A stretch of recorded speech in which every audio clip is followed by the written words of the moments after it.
안녕하세요. 4월 23일 목요일입니다. 요즘 며칠째 낮에도 기온이 내려가가지고 춥더라고요. 4월 하순 날씨가 이렇게 추워도 되는 건지. 저녁이 되면 제가 아침 저녁으로 밖에서 이렇게 걷기도 하고 운동하기 위해서 나가보면 겨울옷을 입어도 추워요. 어떻게? 겨울에는 그 옷 입으면 춥게 안 느꼈는데 지금은 겨울옷을 입고 나가도 춥더라고요. 몸이 따뜻한데 적응했다가 추워지니까 갑자기 그게 더 춥게 느껴지는 것 같습니다. 이러한 기온차가 심할 때 건강 관리 잘 하시고, 우한 폐렴이 끝난 게 아니기 때문에 우한 폐렴에도 특별히 신경을 쓰시고요. 이게 제가 볼 때는 이 바이러스가, 이 전염병, 이 바이러스가 굉장히 좀 이 변종을 잘한다 그래요. 변종. 그래서 지금 이미 우한 폐렴, 이 코로나 바이러스, 이것이 수십 가지로 이미 변종이 돼 있다 그럽니다. 근데 저 이탈리아나 스페인이나 미국이나 이런 데로 간 바이러스는 굉장히 악성 바이러스고, 한국이나 일본이나 이쪽 동남아시아 쪽 이쪽으로 온 것은 그래도 좀 순한 바이러스였다 그래요. 그래서 악성 바이러스가 간 저 유럽이나 미국이나 이런 데서는 저 사망률이 저렇게 많이 나오고, 그래도 비교적 순한 바이러스가 온 일본이나 한국이나 이런 쪽은 사망률이 비교적 낮게 나타나고 있는데, 이것이 이렇게 좀 소강 상태를 보이다가 다시 대폭발이 오게 되는데, 그때는 이 변종의 변종을 거친 것들이 아주 독한 놈들로 이게 변형을 해가지고 오기 때문에 지금보다도 훨씬 더 위험한 상황이 발생할 것이다 라고 하는 것이 전문가들이 조심스럽게 예고하고 있는 내용입니다. 절대로 방심하지 마시고요.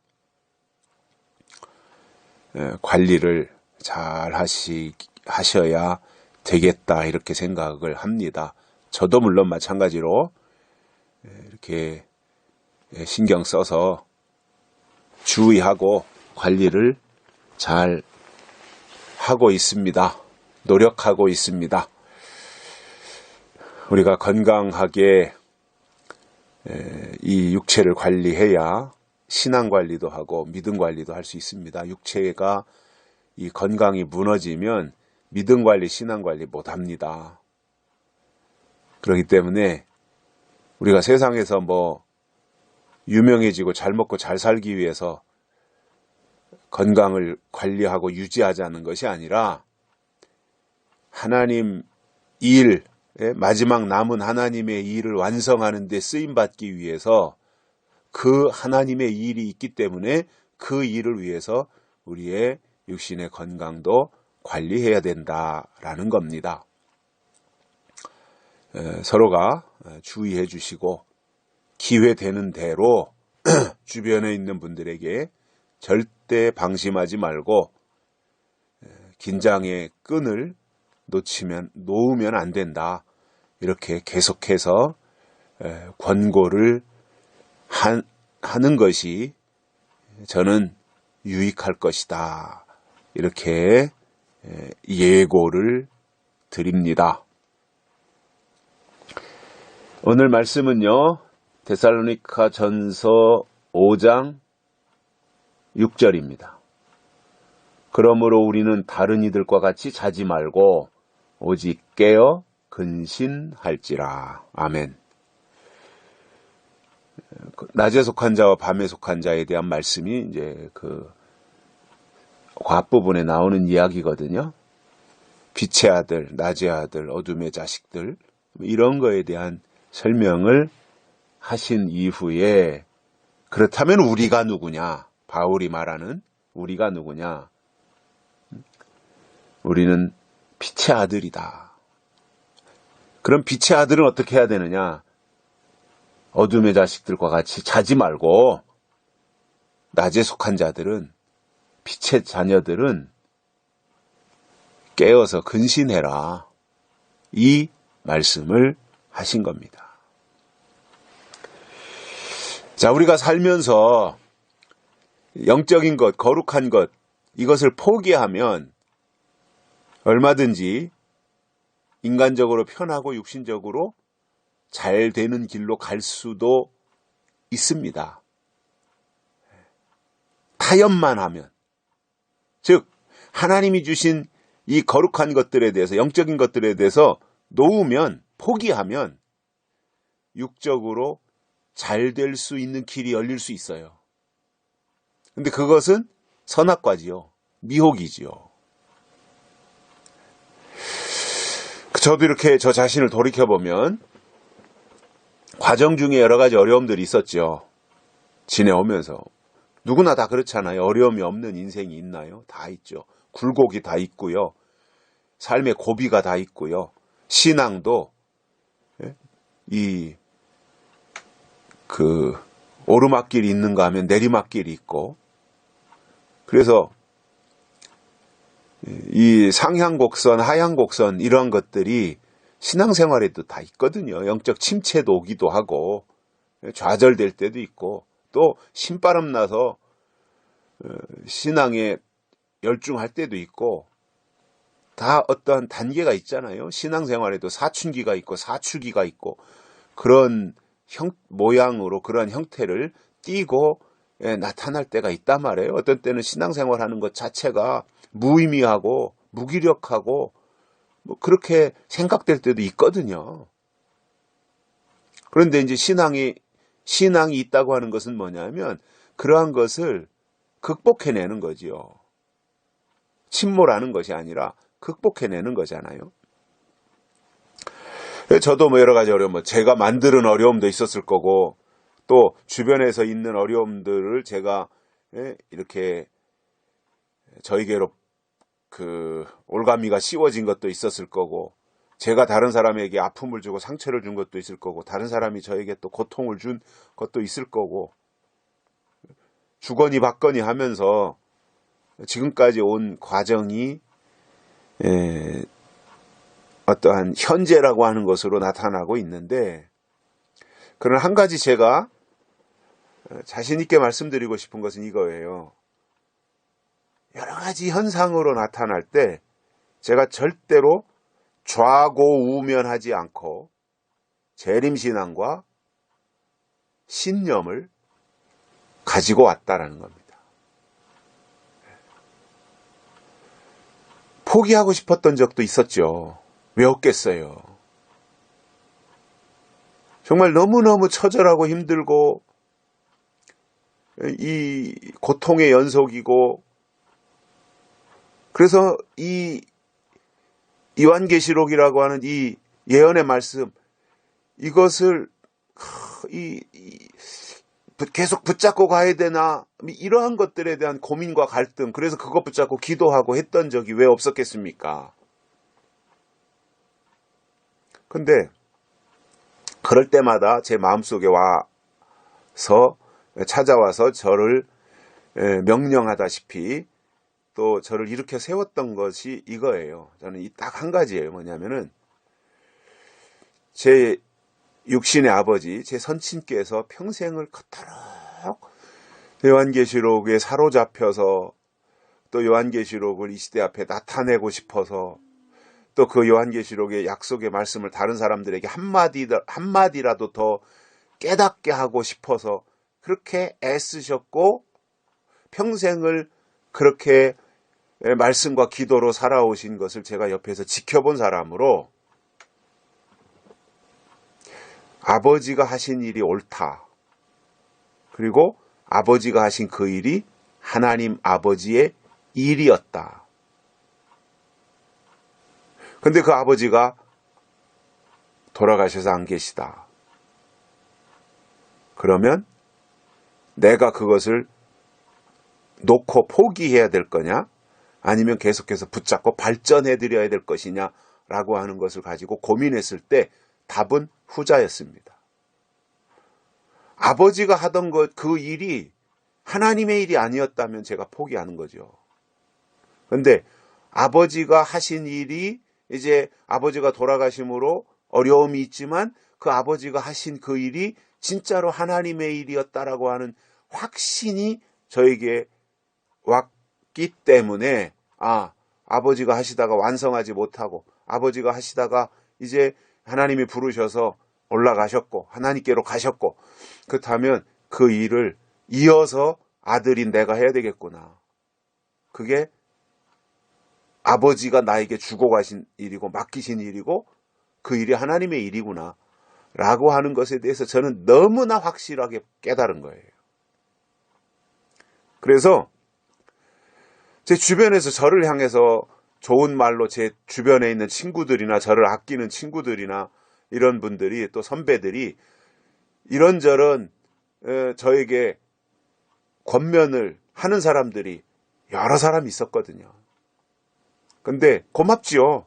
그렇게 얘기해주고 하는 분들이 저를 아끼고 사랑하니까. 근데 저는 아버지가 하시던 그 일을 놓을 수가 없었어요. 왜냐? 아버지가 하신 그 일이 하나님의 일이었다라는 것 때문에 그래요. 그래서 그 아버지로부터 물려받은 아니면 이어받은 그 재림신앙, 그것이 저에게는 너무나 확실한 하나님의 응답으로 왔고, 그리고 제 속에 재림신앙이 나 개인적으로는 이것이 신념이다. 영적으로는 그 하나님의 뜻이고 하나님의 법이지만 나 개인적으로는 이게 신념이다. 그래서 어떤 경우도 저는 그 부분에 대해서 의심을 했거나 소홀히 했거나 타협했거나 그러지 않았습니다. 오로지 하여 이 말씀을 붙잡고 이 말씀이 옳은 것이고 이 말씀이 너무나 확실하고 분명한 약속이고 예언이고 이것이 하나님의 법이고 뜻이라는 것을 알기 때문에 절대로 저는 결코 포기할 수 없었습니다.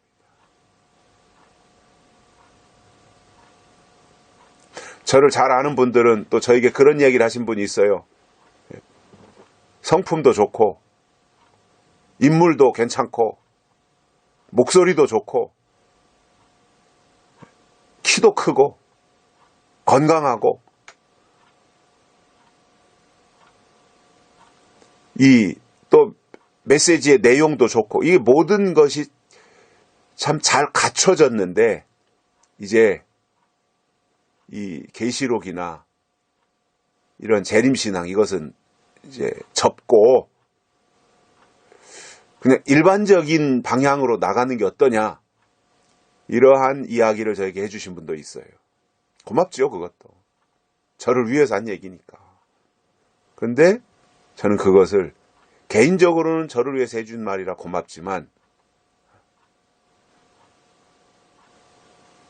십자가 앞에서 예수님의 제자 베드로가 예수님을 향해서 예수님이 십자가로 가야 된다고 하니까 절대로 그럴 수 없다고 베드로가 가로막잖아요. 그때 예수님께서 하신 말씀이 뭐예요? 베드로에게 사탄아 너는 나를 넘어지게 하는 자로다. 그게 하나님의 뜻이 아니었다는 거죠. 베드로 개인의 생각이었지 하나님의 뜻이 아니었던 거잖아요. 마찬가지예요. 저도 그렇게 저에게 정말 그 위에서 해준 말씀 고마워요. 정말 감사해요.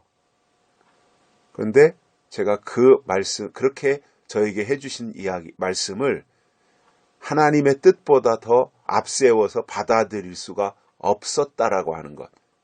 혹시 저에게 그런 이야기 하신 기억이 나는 분들이 있거들랑 내 마음이 그렇기 때문에 그때 그 이야기를 받아들이지 않았던 것이구나 이렇게 이해를 해주시면 고맙겠습니다. 지금도 저는 그렇습니다. 어떤 경우도 내가 인간적으로 개인적으로는 내가 뒤로 물러날 수도 있고 내가 이해할 수도 있고 내가 포기할 수도 있고 어떤 부분에 대해서 이 세상의 일에 대해서 땅의 일에 대해서 나 개인적 일에 대해서는 얼마든지 타협할 수 있고 나도 좋은 게 좋은 거라고 사람들하고도 좋게 지내고 싶고 그런데 하나님의 일에 대해서는 이 신앙적인 부분에 있어서는 그게 안 되더라고요. 저는. 그래서 숫자가 많이 늘어나고 교회가 부흥되고 이것보다 더 중요한 것은 하나님의 뜻. 그래서 하나님의 일을 어떻게 내가 협력하고 하나님의 일이 이루어지는데 내가 쓰임받을까? 이러한 관점으로 지나왔습니다. 저는 후회함은 없습니다. 그런 부분에 대해서는. 후회함은 없습니다. 왜냐? 아버지의 일이 하나님의 일이라고 생각을 했기 때문에 그렇고 첫째로는 또 제가 할 역할이 여기까지라고 하면은 저는 그 일을 다 한 거잖아요. 운동회 때 계주 하잖아요. 계주 이어달리기. 첫 번째 스타트 뛴 사람이 이제 두 번째 사람한테 바톤을 넘기고 세 번째 바톤 넘기고 네 번째 마지막 주자가 이제 열심히 뛰어서 등수 안에 들고 안 들고 결정이 되는데 첫 번째 뛴 선수는 그 역할 다 한 거예요. 이어서 두 번째 뛰는 선수, 두 번째 주자로서 역할을 다 하는 거예요. 그리고 이제 마지막 세 번째 거쳐서 네 번째까지 가서 네 번째 선수가 1등을 했다. 그러면 네 번째 선수도 잘해서 당연히 1등을 했지만 혼자 1등 한 게 아니라 앞에서 첫 번째, 두 번째, 세 번째 뛴 사람들이 같이 다 1등 한 거잖아요. 그래서 그런 마음으로 저도 제가 해야 될 역할이 어디까지인지는 모르겠지만 저에게 정해주신 하나님의 일을 제가 제 몫은 하나님 앞에서 다 하리라 이렇게 다짐하고 있습니다. 물론 뭐 제가 여러 가지로 부족해요. 또 제가 더 저 자신에게 어떤 그 보충해야 될 부분들도 많이 있다는 거 알고 있습니다. 그러나 제가 저 자신에게 더 중요하게 생각하는 것이 있다면 예언의 말씀, 약속의 말씀, 그리고 하나님의 뜻, 하나님의 법, 하나님의 명령, 하나님의 계명 이런 것들을 저는 더 우선순위에 두고 생각하고 있다라는 것을 이해해 주시면 고맙겠다라는 생각이 들어서 오늘 이 말씀을 드렸습니다. 우리가 신앙생활, 이 마지막 시대의 신앙생활 하는 데 있어서 우리가 우선 배제해야 될 게 뭐냐면 밤에 속한 자들처럼 잠자지 말라는 겁니다. 잠자는 신앙이 되지 말라는 거예요. 잠자는 신앙은 뭐예요? 이미 어둠에 속해 있는 신앙이에요. 어둠에 속한 신앙은 분별을 못해요. 치명적인 거예요. 분별을 못해요. 그래서 자지 말고 오직 깨어 근신하라. 깨어 있다라는 것은 영적인 신앙이라는 말이에요. 낮에 속한 신앙이라는 뜻입니다. 그래서 마지막 때 신앙은 우선 깨어 있어야 됩니다. 그리고 나서 근신, 자기를 잘 살피는 근신이 필요한 거예요. 이러한 것들을 통해서 우리가 하나님의 사람으로 다듬어지고 깎아져서 나가는 거예요. 처음부터 완성품 없어요. 신앙생활을 하면서 여러 가지 고난과 연단과 시련과 또 하나님이 주시는 깨달음과 이런 것을 통해서 다듬어지고 깎아지는 거예요. 이게 바로 새로 지으심을 받는 거예요. 그 사람이 변화체가 되어서 하나님의 나라에 들어가기 때문에 잠자는 신앙이 될 거냐, 깨어있는 근신하는 신앙이 될 거냐, 다시 말하면 밤에 속한 신앙이 될 거냐, 낮에 속한 신앙이 될 거냐, 이것에 대해서 주의 깊게 생각하면서 우리의 신앙이 절대로 어둠에게 사로잡히는 신앙이 아니라 늘 빛 가운데 살면서 빛을 바라는 신앙이 되시기를 바랍니다. 여기까지 하겠습니다. 감사합니다.